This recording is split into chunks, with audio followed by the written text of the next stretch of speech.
My husband spent $1.2 million on the necklace I had wanted for months. By midnight, every gossip site in New York was calling it my anniversary gift. At 1:40 in the morning, a stranger sent me a video of Adrian fastening it around his first love's neck. I watched the clip 3 times before I understood what I was seeing. The blue diamond rested at the hollow of Claire Bennett's throat, bright against the black silk of her dress. Adrian stood behind her on the private terrace of a members-only club, his head bent as he secured the clasp. The skyline glittered beyond them. Through the glass doors, people lifted champagne glasses and laughed. Adrian's voice was low, but the person filming had been close enough to catch every word. "Congratulations. You're finally free." Claire touched the diamond and smiled at him in the reflection of the window. That day was not only my 3rd wedding anniversary. It was also the day Claire's divorce became final. I sat alone at our dining table on the Upper East Side, one hand resting beside a plate of steak that had gone cold hours earlier. The candles had burned down to uneven stubs. In the kitchen, the anniversary cake I had made waited in the refrigerator. Hidden inside the cake was a clear plastic box containing my first ultrasound report. 5 weeks pregnant. Low progesterone. Medication, rest, and a follow-up appointment in 2 weeks to confirm a heartbeat. I had spent the afternoon imagining Adrian cutting into the cake and finding the note I had written. "Happy 3rd anniversary. We're going to have a baby." Adrian was not the kind of man who shouted, cried, or swept people into his arms. At 33, he had already learned to turn every emotion into something controlled and private. He ran Cole Group with the same restraint. Even in the middle of a hostile board meeting, his voice rarely rose. But I had thought he would smile. I had thought, for once, I might see something break through that beautiful, composed face. Instead, I watched him put my necklace on another woman. At 2:30, the front door opened. Adrian stepped into the foyer in a charcoal suit and dark overcoat. He handed his coat to Martha, our house manager, and loosened his tie as he crossed toward the dining room. He stopped when he saw the table. "Why are you still awake?" I looked at him for a few seconds. There was no lipstick on his collar, no nervousness in his expression, no obvious sign that he had spent our anniversary with the woman he had almost loved before me. "I was waiting for you. Something came up." He came closer and touched my cheek with the back of his fingers. "I'm sorry." His hand was cool from the night air. I wondered whether those fingers had brushed Claire's hair away from her neck. "Where's my anniversary gift?" I asked. His hand paused. "I didn't have time to arrange one. I'll make it up to you. But you already bought it." I held out my palm. "The blue diamond necklace. I love it." Silence stretched between us. Then he said calmly, "It wasn't for you." "Who is it for?" "I bid on it for Daniel. One of his clients collects antique jewelry." Daniel Ross was Adrian's closest friend and the sort of man who attracted enough trouble to make almost any excuse sound possible. Adrian met my eyes without blinking. He had always been a convincing negotiator. Apparently, he was also a convincing liar. "Is that right?" I asked. "Yes." He reached for my hair, an absent gesture he used when he wanted to smooth over tension without discussing it. I moved away. His hand stopped in the air. "Evelyn, I'm tired." When I stood, my legs nearly gave out. I had been sitting for so long that my feet had gone numb. Adrian glanced at the untouched food. "You haven't eaten?" "I thought we would eat together." He looked at the cold steak, then took off his jacket and rolled up his sleeves. "Sit down. I'll make something." 15 minutes later, he placed a bowl of tomato basil pasta in front of me. It was one of the only meals he cooked himself. In the first year of our marriage, when he came home late and found me still working, he occasionally made the same dish. I had once asked where he learned it. "College," he had said. It was easy and cheap. That night, the pasta tasted exactly as it always had. Comforting. Familiar. A little too much basil. For the first time, I wondered whether even that small tenderness had belonged to someone else before it belonged to me. Upstairs, Adrian showered and got into bed beside me. He slid an arm around my waist and pulled me against his chest. I stiffened. "Not tonight," I said. His grip loosened. "Are you sick?" "My stomach hurts." He frowned. Is your period about to start? My cycle had always begun during the first week of the month. It was the 22nd. After 3 years of marriage, he still did not know. Maybe, I said. I did not tell him about the progesterone pills hidden in the bottom drawer of my nightstand. I did not tell him there was a cake in the refrigerator containing the happiest news of my life. I lay awake until morning, listening to his breathing, asking myself whether the video showed a betrayal or merely a terrible mistake. By sunrise, I had decided to give him one chance to tell me the truth. I did not know I would spend the next 2 weeks giving him chance after chance until there was nothing left in me to offer. Asterisk, asterisk, asterisk. Claire arrived at our house the next morning carrying a navy velvet jewelry box. She wore an ivory dress and no visible makeup. Her dark blonde hair fell loosely over one shoulder, and if I had not seen the video, I might have thought she looked fragile after a difficult divorce. Adrian came downstairs before he had finished tying his tie. Claire was sitting in the living room with a glass of iced lemon water. As she stood, the glass tilted and several drops splashed across the back of her hand. Adrian crossed the room in 3 strides and caught her wrist. Did that burn you? The concern in his voice was immediate and unguarded. Martha, standing near the sideboard, looked confused. Mr. Cole, it's ice water. Adrian's hand went still. Claire gave a soft laugh. He's always been like this. When it comes to me, he overreacts before he thinks. She said it as though she were sharing an affectionate family story. Adrian released her and stepped back, his expression returning to its usual calm. I stood halfway down the staircase, looking at him. During our first year of marriage, I had burned my stomach with hot oil while trying to cook dinner. Adrian had come into the kitchen, checked that the injury did not require emergency treatment, and told me gently to let the chef finish the meal. At the time, I had believed he was simply not an emotional man.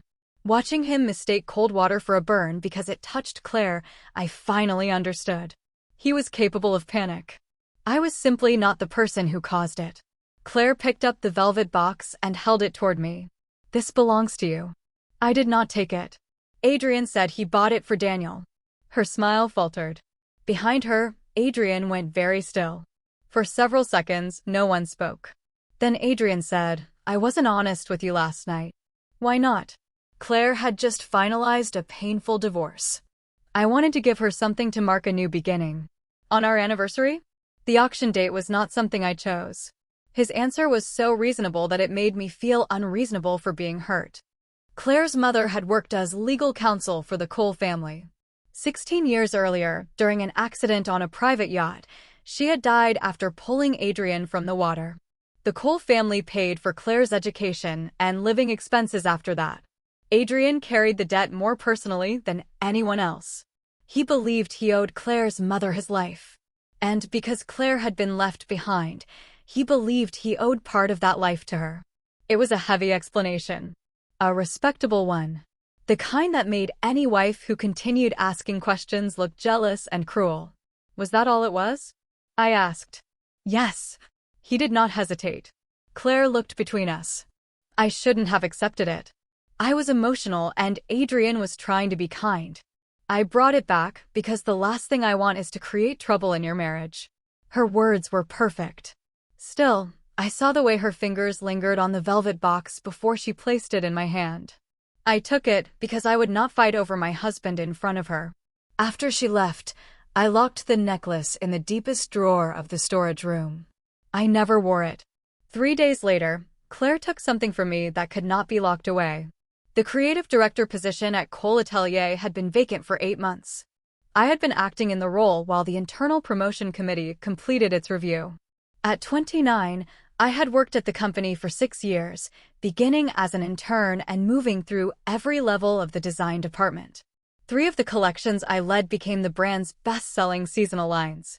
My team had already started calling me creative director when no executives were around.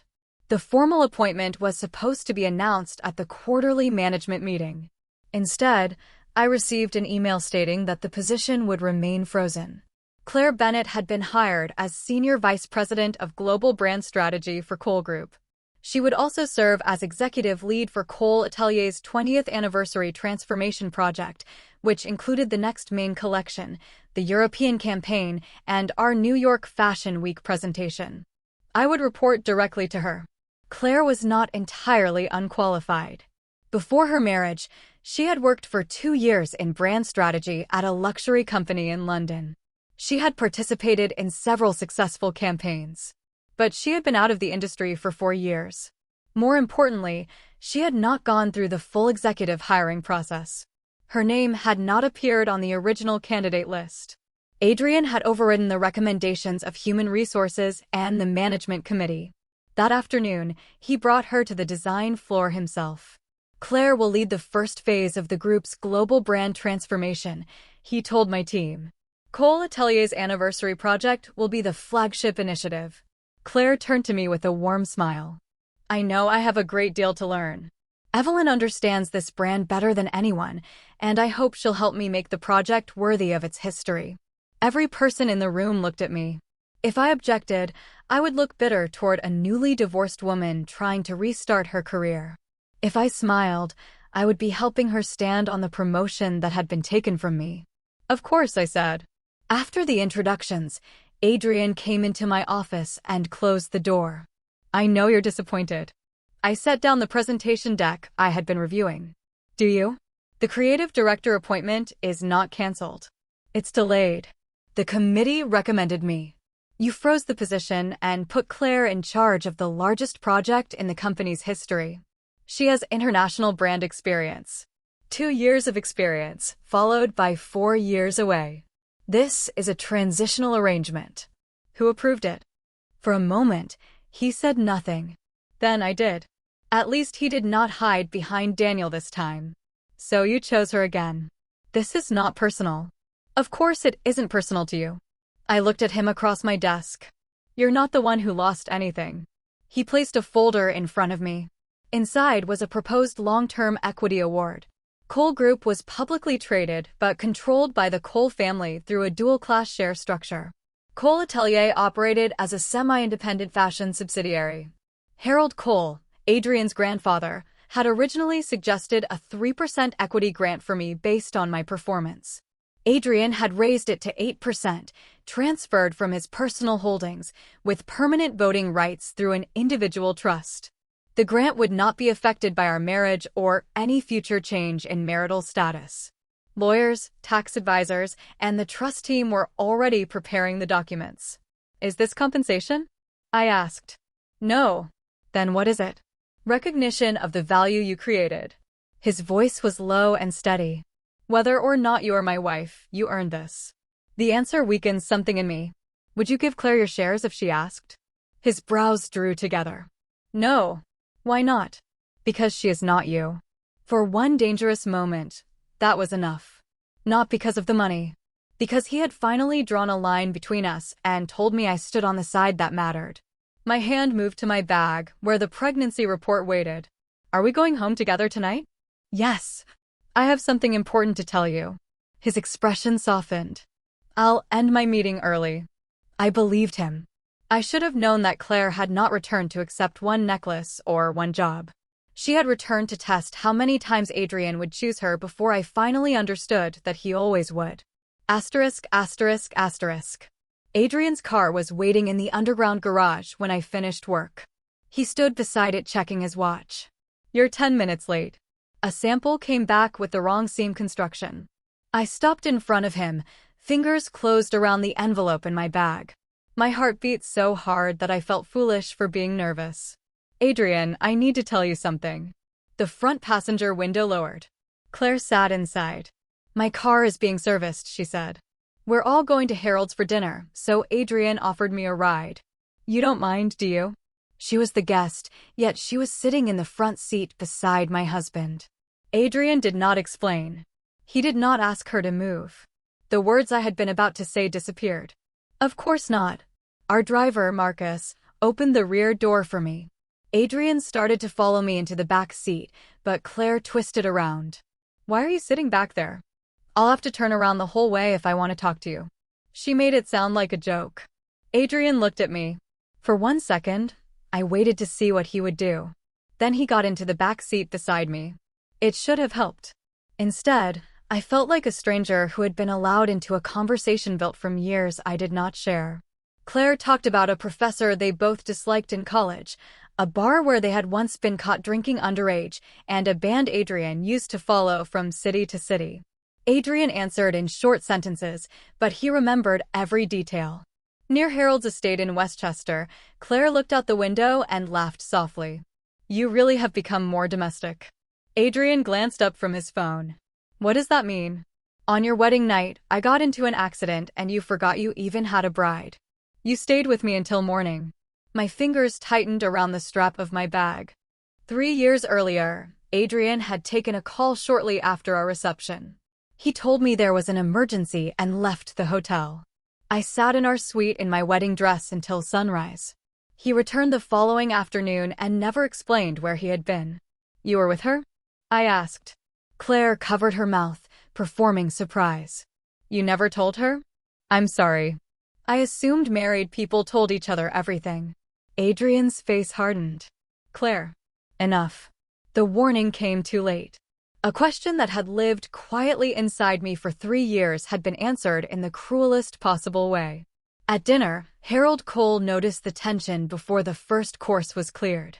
Harold was 78, sharp-eyed, stubborn, and still the person most senior executives feared disappointing. He had built Cole Group from a regional manufacturing company into a global conglomerate and showed little interest in pretending age had softened him. When someone mentioned Claire's new position, he set down his fork.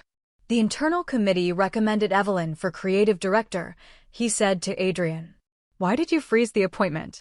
The company needs a broader global strategy before making a permanent leadership change. So you place someone who has been out of the industry for 4 years above the person who has actually done the work?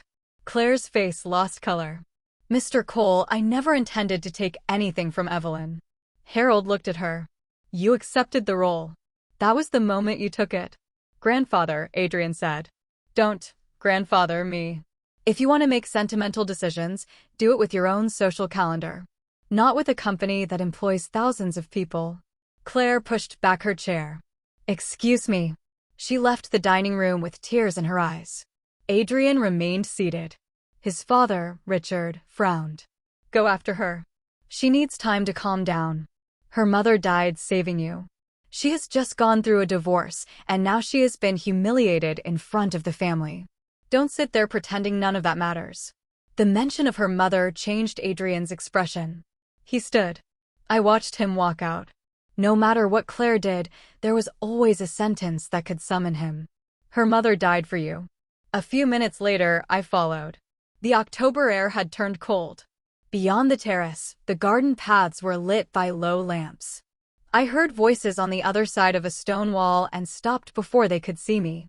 I divorced him for you, Claire said through tears. Adrian's reply was hard. You chose him.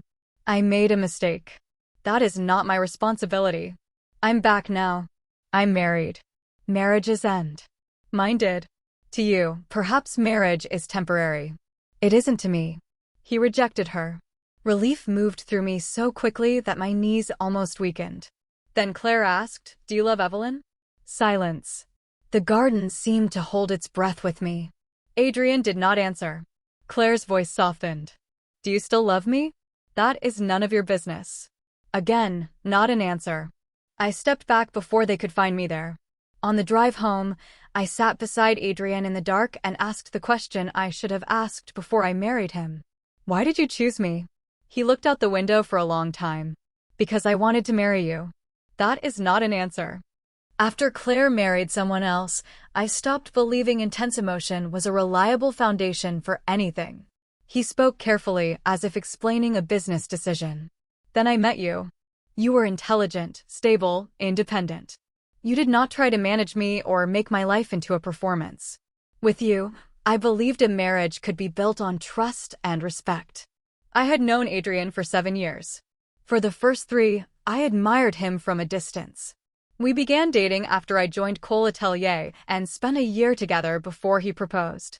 During that year, he remembered to send a car when I worked late. He brought dinner to the studio. He listened when I talked about fabric and construction, subjects most people found tedious. I had believed those things were love. Maybe to him, they had only been evidence that I was suitable. So you never loved me, I said. You thought I was a sensible person to marry. That isn't what I said. You also didn't say you loved me. He was silent. The silence hurt less than the one in the garden only because I had already expected it. If you still want Claire, we can end this without destroying each other. Adrian turned sharply toward me. I have never considered divorce. His phone vibrated once, then again, then continuously. A photograph appeared on the screen. Claire stood near the edge of her apartment building's roof. The next message read, "If you don't come now, you never have to see me again." Adrian immediately called his assistant, then the police. His voice became clipped and precise as he gave the address and requested a crisis intervention team. When he ended the call, he told Marcus to stop outside a brightly lit hotel. Marcus will take you home. You're going to her. The police are there. She refuses to step away from the ledge. Then let trained professionals handle it. I need to know she's safe. Why does it need to be you? He took my hand. Because if she falls, you will believe it was your fault. His grip tightened. He did not deny it. The hotel entrance was crowded with staff and guests. Marcus would take me home. Adrian was not abandoning me on an empty road or placing me in physical danger. But when he got into another car and left, the result inside me was the same. He chose her. Again. I asked Marcus to drive me to my friend Mia's apartment instead.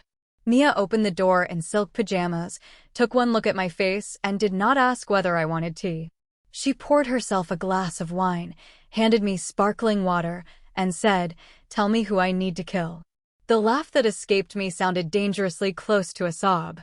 Her living room was not empty. A man stood near the windows, putting on his coat. Noah Reed turned when he heard my voice. He had been a year ahead of me in the design program at Columbia and later built a reputation in Paris as a quiet, exacting designer who refused to chase trends. He had returned to the United States that week to start an independent label. "Evelyn," he said.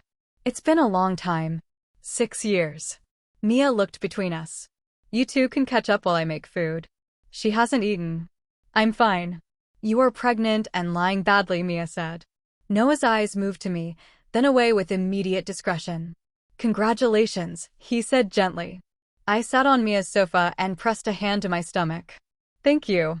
He did not ask where my husband was. He did not ask why I looked as if I had been crying. Later, when he was leaving, he paused by the door. "You don't have to make a permanent decision tonight," he said. "Pain does not always demand an immediate answer." I nodded. "But," he added, "you can stop convincing yourself that the pain is unimportant." The next morning, Mia tried to make me stay with her. I insisted on returning home. Part of me still believed Adrian would come back ashamed and finally understand what he had risked. When I entered the house around noon, Claire's suitcase stood in the living room. I heard voices in the kitchen. Adrian was cooking. Claire stood beside him in one of Martha's aprons, handing him ingredients before he asked. He reached for salt. It was already in her hand. He turned toward the sink. She placed a towel beside him. Their movements were small, ordinary, and practiced. They looked less like two people caught in an emotional crisis and more like a couple who had been living together for years. At lunch, Adrian served tomato basil pasta. Claire looked at my plate and smiled. "Do you like it?" I did not answer. "I taught him to make that in college," she said. "He used to cook it for me all the time. Eventually, I got tired of it, so he stopped making it so often." My fork became heavy in my hand. On our anniversary, I had eaten that pasta and mistaken it for comfort offered to me. Now I understood it was another memory he had carried from her into our marriage. "When are you leaving my house?" I asked. Claire's smile vanished. "I wasn't safe alone last night." Adrian thought. I asked when you're leaving. Her eyes filled instantly. She turned to Adrian. For once, he did not soften. "My assistant will take you to your apartment after lunch." "You're throwing me out?" "We discussed this last night." He set down his fork. "From now on, if there is an emergency, you contact your doctor, your attorney, or my office. You do not contact me directly. You really don't care what happens to me? Cole Group will continue honoring its financial commitments to you. That does not give you permission to cross the boundaries of my marriage." Claire stared at him. Then she looked at me as though I had taken something that belonged to her. She left without finishing lunch. For the next week, Adrian came home on time every night. He canceled unnecessary dinners. He cooked. He sat in my studio while I reviewed samples and answered emails. He did not offer dramatic apologies, but his presence felt like an attempt to repair what he had damaged. The trust documents were completed that Friday. 8% of Cole Atelier was legally transferred into my individual trust with permanent voting rights. I signed the final papers in my office and looked at Adrian's signature above mine. It would be easy to call me foolish for softening. But I had loved him for 7 years. Love does not disappear at the moment it becomes humiliating. Sometimes it survives long enough to humiliate you again. I asked Adrian to come with me to a medical appointment the following Saturday. It was also the anniversary of my parents' deaths. After the appointment, I planned to take him to the cemetery and, for the first time, introduce my husband to them. At the clinic, he would see our child's heartbeat. It was the last chance I intended to give our marriage. Asterisk, asterisk, asterisk. I woke before dawn on Saturday to Adrian's voice on the balcony. If she cut her wrist, let the emergency physician treat it. He was speaking quietly, but anger sharpened every word. If she refuses psychiatric evaluation, call her attorney. Stop transferring every threat to me. A pause. Put someone outside her room. Don't let her actually hurt herself. When I woke again, the other side of the bed was empty. His closet door stood open. His watch was gone from the nightstand. I called him from the kitchen. He answered after 6 rings, sounding exhausted. Claire cut her wrist last night. Is it serious? The wound is shallow. I closed my eyes. Do you remember where you were supposed to be this morning? Silence. She is refusing a psychiatric assessment, he said. The doctors are concerned she may try again if she leaves. So, Evelyn, I may not be able to leave yet. I looked at the envelope on the kitchen counter. Inside were the cemetery directions, my medical appointment card, and the photograph of my parents I planned to show him. I understand, I said. Have Martha go with you. Or reschedule. I'll make time this week. No, nothing. Take care of Claire. I ended the call before he could hear my voice break. Adults understand choices, even when no one says the word choice aloud. He had decided a shallow cut on Claire's wrist required his presence more than whatever medical appointment his wife had asked him to attend. He did not know I was pregnant, but he knew I had said it was important. That should have mattered. I drove myself. The morning was gray, the streets wet from overnight rain. I kept both hands on the wheel and tried to focus on traffic, but Adrian's sentence repeated in my mind. I may not be able to leave. A dark SUV entered my lane without warning. Normally, I would have reacted in time. That morning, I saw it half a second too late. I hit the brake. The tires screamed. Metal struck metal with a violence that erased every other sound. The airbag exploded against my face. My forehead hit something hard. Pain shot through my skull, followed by a deep cramp low in my abdomen. For several seconds, I could not breathe. Then I felt warmth between my legs. No, I whispered. My hands shook so badly that I dropped my phone twice before I managed to call Adrian. No answer. I called again. And again. On the 4th call, someone picked up. Evelyn, Claire said softly. Adrian can't deal with anything right now. For a moment, I thought the crash had damaged my hearing. Give him the phone. He's with the psychiatrist. I learned later that Adrian had left his phone on a chair outside the consultation room. Claire saw my name flashing across the screen and took it without permission. At the time, all I knew was that she had his phone and he was with her. Claire, I said, forcing air into my lungs. Give him the phone. Why do you always think that because you need him, he has to come running back to you? There was no anger in her voice. That made it worse. She sounded patient, almost kind, as though explaining something obvious to a child. A horn blared somewhere behind me. Someone shouted that an ambulance was coming. My vision blurred. I'm bleeding, I said. I do not know whether she heard me. The line went dead. I curled forward as far as the seatbelt allowed and put both hands over my stomach. Please, I whispered to the life inside me. Please stay. The paramedics found my phone and called the first emergency contact listed. Adrian did not answer. They called the second. Mia arrived at the hospital before I woke.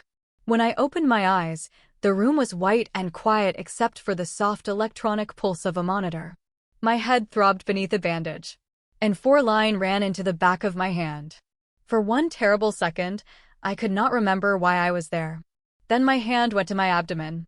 Mia caught my wrist. Don't move too fast. The baby. Her eyes filled.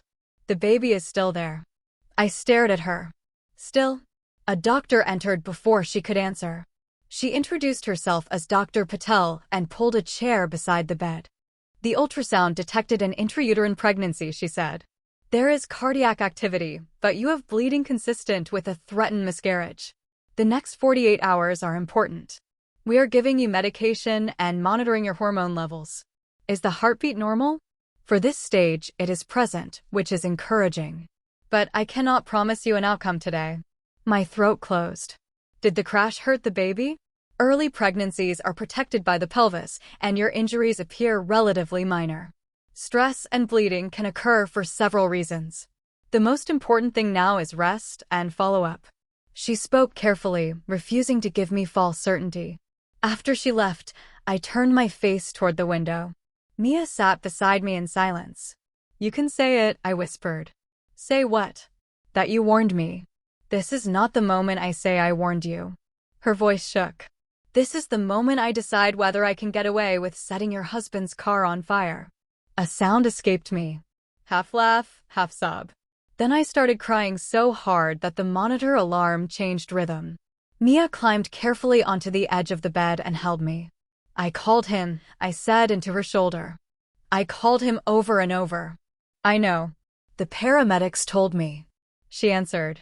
Mia's arms tightened. Claire answered his phone. What did she say? I repeated the words. Why do you always think that because you need him, he has to come running back to you? Mia went completely still. He doesn't know about the baby, I said. I was supposed to tell him today. You do not have to protect him from what he chose not to know. I gave him so many chances. I know. The necklace. The job. The wedding night. The roof. I kept thinking each one was the last time. Mia pulled back and held my face between her hands. Then let this be the last time. I looked at her. Outside the window, rain streaked the glass. Somewhere in the corridor, a newborn began to cry. The sound was small and furious and alive. I thought of the report hidden in the cake. The appointment card in my wrecked car. The way I had spent years translating Adrian's absence into patience, his coldness into dignity, and his divided loyalty into responsibility. I had loved him so faithfully that I had made a religion of explaining why he hurt me. Mia, I said. Yes. I want a divorce. She searched my face. Are you sure? The answer came without effort. Yes. For the first time in weeks, breathing did not hurt. I stayed overnight for observation. By the next afternoon, the bleeding had slowed. Dr. Patel allowed me to leave on strict instructions, bed rest, medication, and a repeat ultrasound in 48 hours. No one could yet tell me whether the pregnancy would continue. I did not call Adrian. When Mia drove me home, Martha met us in the foyer and gasped at the bandage on my forehead. Mrs. Cole, what happened? A car accident. Does Mr. Cole know? He will. I went upstairs and took 4 suitcases from the storage closet. 3 years of marriage had filled the house with more of me than I realized. Dresses in the closet, books on the nightstand, fabric samples in the studio, framed photographs from trips that had not gone as planned. I packed only what was mine. I left the jewelry Adrian had given me in its safe. I left the blue diamond necklace in the storage room. I left our wedding portrait on the wall. By evening, 4 suitcases stood near the bedroom door. Adrian returned just after 6. I heard his steps on the stairs, faster than usual. He appeared in the doorway, took in the luggage, and then saw the bandage on my head. For the first time since I had known him, his composure disappeared completely. What happened to you? I was in a car accident. When? This morning. Why didn't anyone tell me? I looked at him. I tried. He froze. Claire answered your phone. His face changed. She touched my phone? It doesn't matter anymore. He came toward me. Evelyn, let me explain. Did her wrist require stitches? He stopped. Did she need surgery? The doctors were concerned about her mental state. You knew she was manipulating you, and you stayed anyway. She was unstable. I was in a wreck. The words came out quietly. I am pregnant. The crash caused bleeding. The doctors said they would need 48 hours to know whether the baby would survive. Every trace of color left his face. Pregnant? Yes. How long? 5 weeks on our anniversary. He stared at me as though the room had shifted beneath him. You said your stomach hurt that night. Yes. And the important thing you wanted to tell me at the office. I tried 3 times. I counted them because he seemed unable to breathe. The anniversary dinner. The parking garage. The appointment this morning. He closed his eyes. I will take you to the follow-up. No. Evelyn. No. I am the child's father. Father is not a title you remember only after someone tells you what you missed. I placed the divorce petition on the table between us. I am tired, Adrian. There will not be another time. You said that last week. This is different. Every time is different to you. The result is always the same for me. He looked at the papers, but did not touch them. I did not sleep with her. I almost laughed. Do you think that is the only way to betray a marriage? I never chose her as my wife. No. You chose me for the title and her for every emergency, every memory, and every moment that required your heart. That is not true. Whenever we needed you at the same time, you went to her. Every single time. His jaw tightened. I have never wanted a divorce. I do. For several seconds, he stared at me. Then something defensive and ugly entered his expression. Is this because Noah came back? I could not believe what I had heard. What? He drove you from Mia's.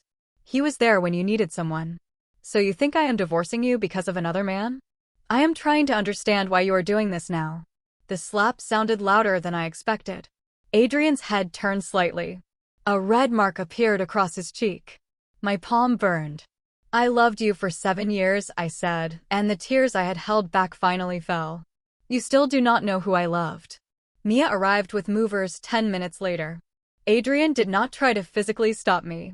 He stood in the hallway while strangers carried my suitcases down the stairs. At the front door, he said my name once. I did not turn around. 48 hours later, Mia sat beside me during the follow-up ultrasound. The room was dark. I held my breath until the technician pointed to a flicker on the screen. There, she said. Cardiac activity. A sound came from me that I did not recognize. Mia gripped my hand and cried openly. The pregnancy was stable for the moment. I did not tell Adrian.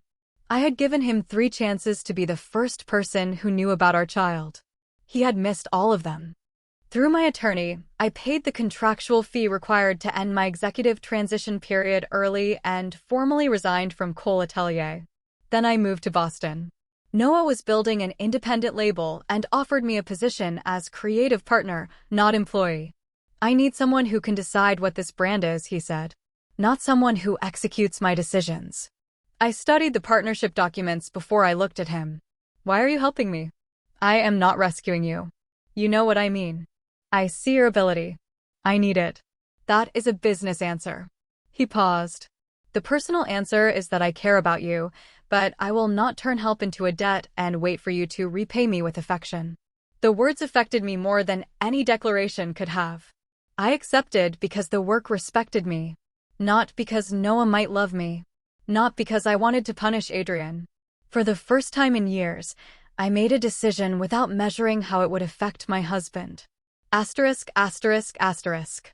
I did not witness what happened in the Upper East Side house after I left. What I know came from Martha, legal records, the independent corporate investigation, and, much later, Adrian himself. 3 days after my departure, Martha cleaned the refrigerator. She found the anniversary cake pushed behind a row of untouched groceries. It was already 2 weeks old.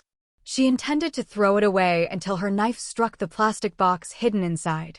The box contained my pregnancy report and the note I had written. Happy 3rd anniversary. We're going to have a baby. The date on the report was the same day Adrian had fastened the blue diamond around Claire's neck. According to Martha, Adrian read the note and sat down on the kitchen floor. She had worked for the Cole family for 20 years and had never seen him do anything so undignified. He called me 47 times. I answered none of them. He called my attorney, who sent a single written response. Ms. Hart is receiving necessary medical care. Further information regarding her pregnancy is private and unrelated to the current divorce filing. Adrian knew I had been pregnant. He knew the accident had caused bleeding. He did not know whether the pregnancy had survived.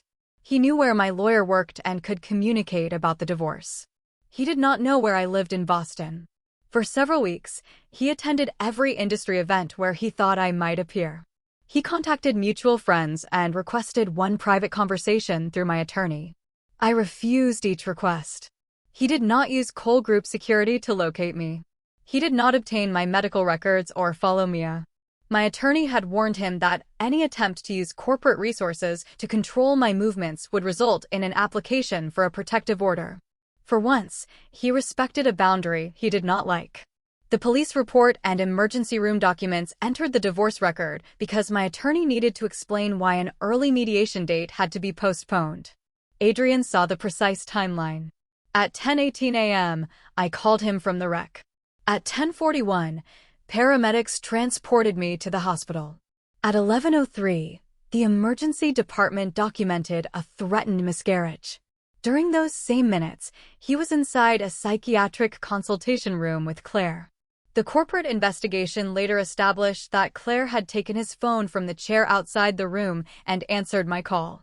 She admitted what she said. I wanted her to understand that when it mattered, you still chose me. She also admitted arranging the anniversary video. She had asked a private assistant to film the moment Adrian gave her the necklace and send it anonymously to me. When Adrian confronted her, she reportedly said, "You came every time I called." What else was I supposed to believe? He removed her from the anniversary project immediately, but did not use his personal authority to erase her from the company overnight. Cole Group opened an independent investigation into her hiring, conflicts of interest, use of company data, and conduct toward employees. Adrian recused himself from the investigative committee. That mattered to me more than a dramatic firing would have. For the first time, he understood that protecting Claire from consequences was not compassion.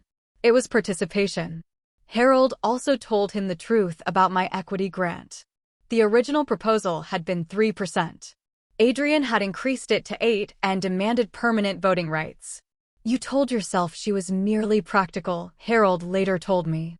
But men do not surrender control to women they consider temporary. He had feelings. He was simply arrogant enough to assume he could recognize them whenever it became convenient. I did not find that comforting. A feeling discovered after someone leaves does not undo the loneliness that forced her to go. In Boston, my life became smaller before it became better. The apartment Noah's business manager found for me was clean but nearly empty. For the first month, I slept on a mattress while waiting for furniture. I woke nauseated most mornings and worked from the floor because sitting upright in a chair made the dizziness worse. Mia came every weekend she could. She filled my refrigerator, labeled containers with reheating instructions, and threatened Noah if he scheduled meetings before 10. Noah ignored the threat but moved every meeting to 10:30. He never asked for details about my marriage. When I volunteered them, he listened without telling me what I should have done. Our new company began with 4 people, Noah, me, a technical designer named Celeste, and a production manager named Priya. We rented 2 rooms in a converted warehouse and built our first mood boards on folding tables.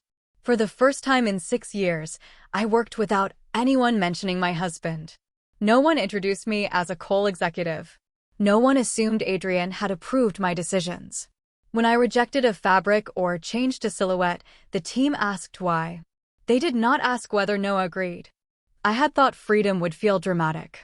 Most days, it felt like choosing thread without explaining myself. 3 months after I filed, the court scheduled our first mediation in Manhattan. By then, my stomach had begun to show beneath loose dresses. I returned to New York the night before and stayed with Mia. "You can still let the lawyers do all the talking," she said as she helped me choose a dark navy dress. "You owe him nothing. I need to hear what he asks for. And if he asks for you? I looked at my reflection. Then he will hear no from me directly. The mediation took place in a private conference room at a family law firm. My attorney, Rachel Green, sat on my right. Adrian entered with his attorney and stopped just inside the door. His eyes went immediately to my stomach. He had known I was pregnant. He had not known our child was alive. For a few seconds, no one moved. His face lost color. He gripped the back of a chair as if he needed it to remain standing. The baby survived, I said before he could ask. His eyes closed. When he opened them again, they were wet. Why didn't you tell me? Rachel shifted beside me, ready to intervene. I answered before she could. I tried to tell you I was pregnant 3 times. You missed everyone. After that, whether the baby survived was not information you were entitled to receive before I was ready. He sat down slowly. I asked through the attorneys. And my attorney answered what she was authorized to answer. I thought the baby might be gone. For 48 hours, I thought that too. His gaze dropped to the table. The mediator, a gray-haired woman named Susan, allowed the silence to settle before beginning. We reviewed property first. I would retain my individual assets, my coal atelier shares, and the income generated by the trust. Adrian would keep the Upper East Side house and all other Cole family property. I waived any claim to additional spousal support. His attorney looked surprised. Adrian did not. She never wanted the money, he said quietly. I did not respond. We moved to residence. I intended to remain in Boston. Adrian agreed not to demand that I return to New York. Then we reached the child. I am not asking for a custody order before the birth, Adrian said. I understand that would be premature. Good, Rachel replied.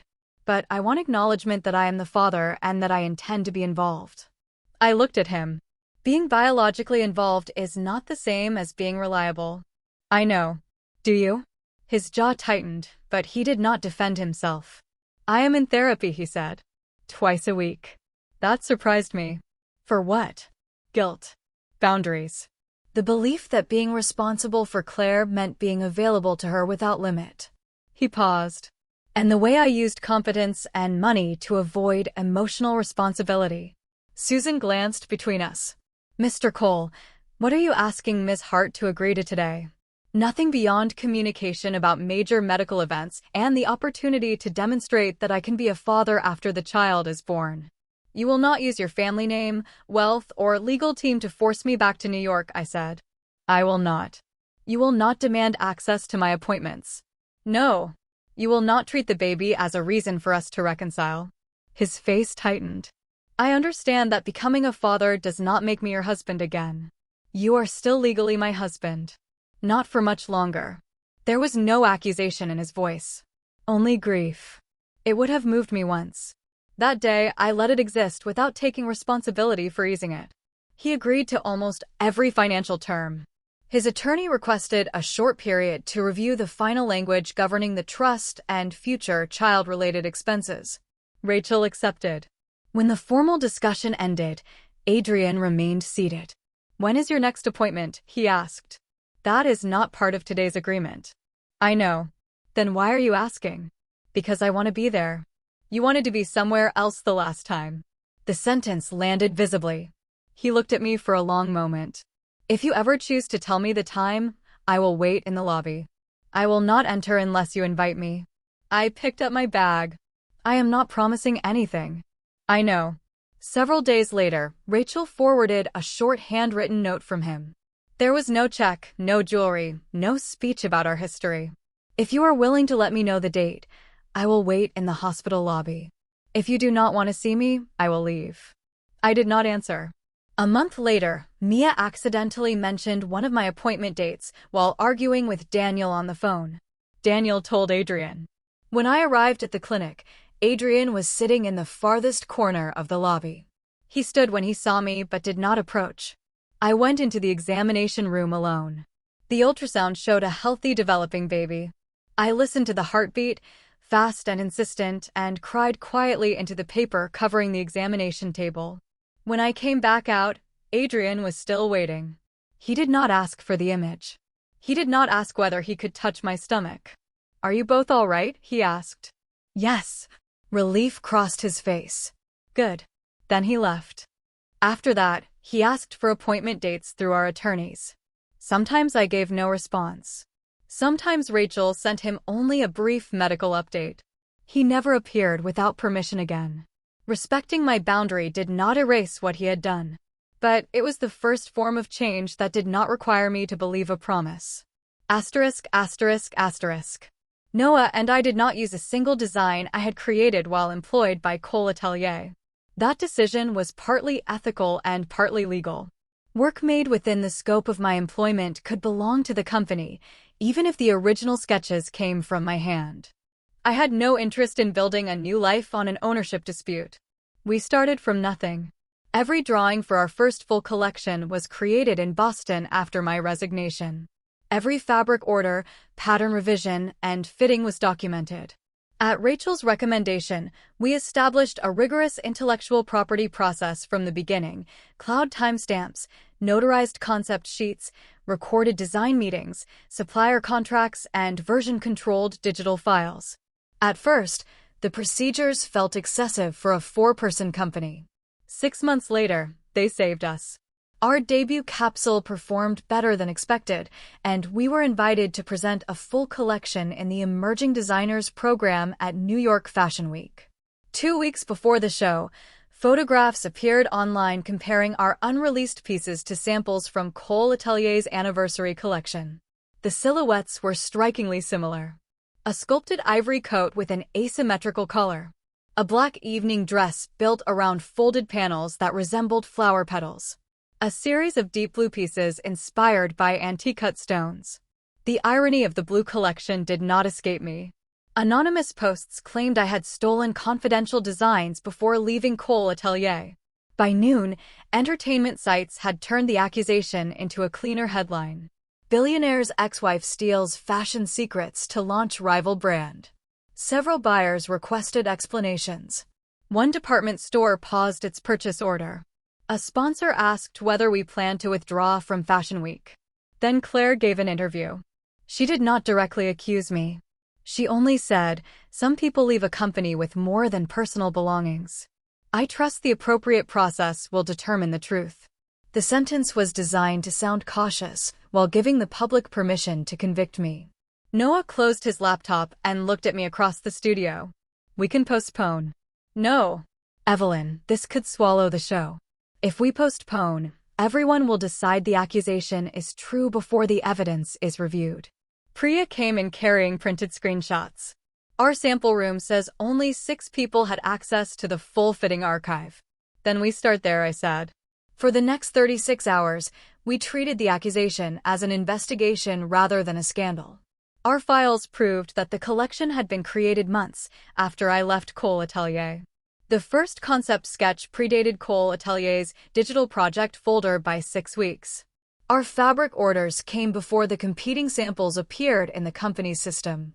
Still, those records proved our timeline, not how Cole Atelier obtained similar designs. The answer came from a shared sample workshop in New York. Because our company was small, we contracted specialized construction work to several independent studios. One of those studios had also performed overflow work for Cole Atelier. A freelance production coordinator connected to Claire's project had requested access to our fitting room under the false claim that she was checking equipment availability for a future Cole contract. During that visit, she photographed partial samples, material cards, and technical silhouettes.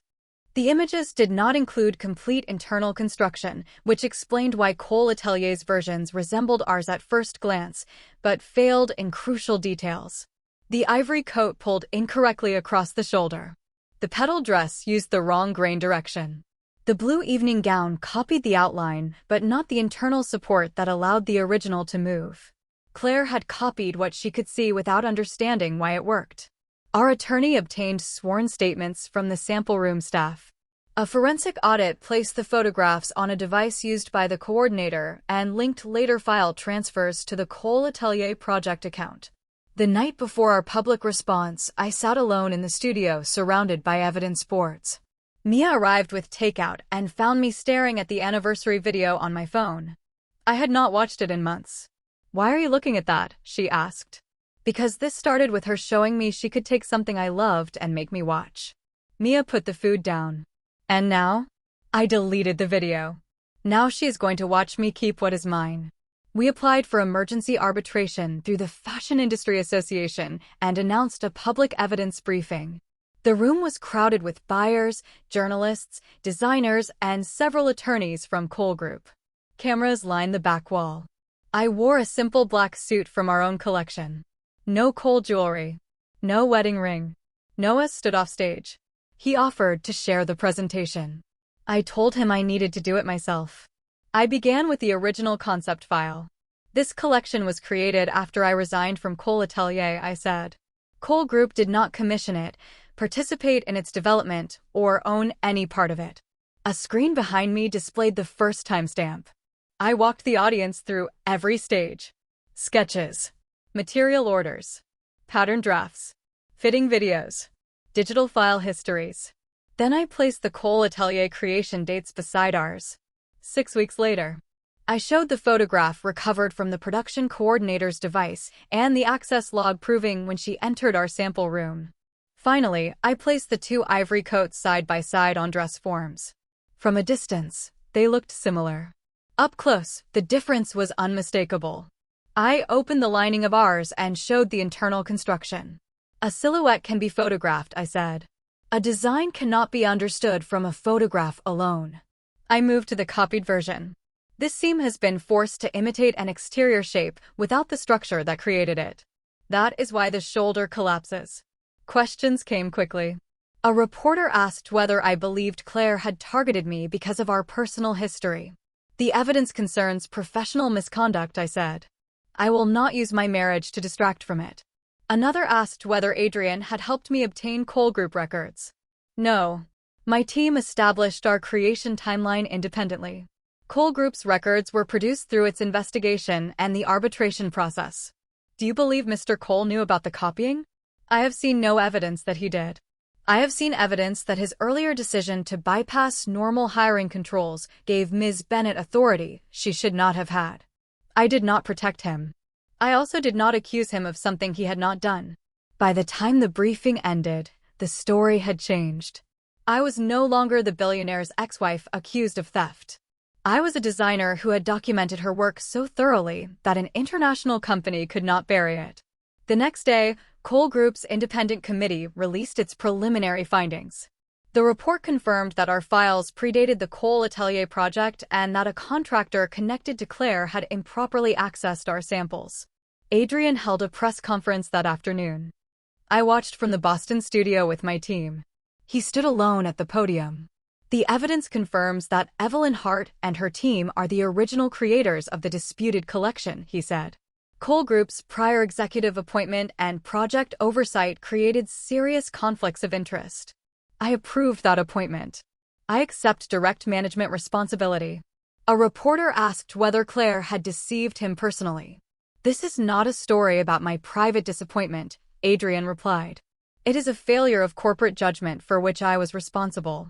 He announced that he would resign as chair of Cole Atelier and transfer operational control to an independent executive selected by the board. He did not call himself another victim. He did not mention our marriage. He accepted a consequence that cost him authority, not merely comfort. That evening, our Fashion Week presentation went forward. Backstage, models moved through clouds of steam and hairspray. Priya shouted about a missing shoe. Celeste repaired a hem with less than 2 minutes before the final walk. The chaos felt honest and alive. When the last model stepped onto the runway, I stood behind the curtain listening to applause build. Noah touched my shoulder. Go. I walked out for the bow. The lights were so bright that the audience became a dark field of faces. Near the back, in the last row, I saw Adrian. He was not seated with Cole executives or reporters. He had come alone. He applauded, but did not stand, did not wave, and did not try to catch my attention. After the show, he did not come backstage. He sent one message. Congratulations. That place was always yours. I read it twice. I did not reply. But I did not delete it. Asterisk, asterisk, asterisk. My divorce became final during the 7th month of my pregnancy. There was no dramatic courthouse scene. Rachel called to confirm the judge had signed the order.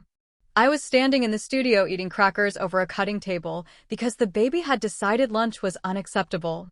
"You're legally Evelyn Hart again," Rachel said. I looked around the room. "I never stopped being Evelyn Hart." She laughed. "Fair point." Adrian sent no flowers. He sent a copy of the final decree with a handwritten note. "I am sorry I understood your value only after forcing you to prove you could live without me." I placed the note in a drawer. During the remaining months of my pregnancy, he continued to ask about appointments through the communication schedule our attorneys established. I allowed him to receive medical summaries and, twice, to sit in the clinic lobby. At the second appointment, the baby kicked while I was walking past him. I stopped instinctively and put a hand to my stomach. His eyes followed the movement. "Is she moving?" he asked. We had learned the baby was a girl 2 weeks earlier. I had allowed Rachel to tell him. "Yes." He stayed where he was. "May I?" The question was so quiet that I almost pretended not to hear. I thought of how many times he had assumed access to my patience, my home, my forgiveness. Then I took his hand and placed it against the side of my stomach. Our daughter kicked once, hard. Adrian's face changed. He laughed, one stunned breath, and then his eyes filled. I removed his hand. "Thank you," he said. That was all. He did not use the moment to ask me to come back. 2 weeks before my due date, I woke at 3 in the morning with steady contractions. Mia was in Chicago for work. Noah drove me to the hospital while I timed the pain with an app and insulted every driver who failed to use a turn signal. At the hospital, the baby's heart rate began to drop during contractions. After several hours, the obstetrician recommended an emergency cesarean section. Mia called from the airport, frantic because her return flight had been delayed. "Do you want me to call Adrian?" she asked. I looked at Noah, who stood near the window giving me as much privacy as a hospital room allowed. I thought about the difference between needing a husband and allowing a father to know his child was being born. "Yes," I said. "Call him." Adrian drove from New York to Boston while I was in surgery. He arrived after the doors had closed. He did not demand to enter. He did not invoke his legal rights or the Cole name. He sat outside and waited.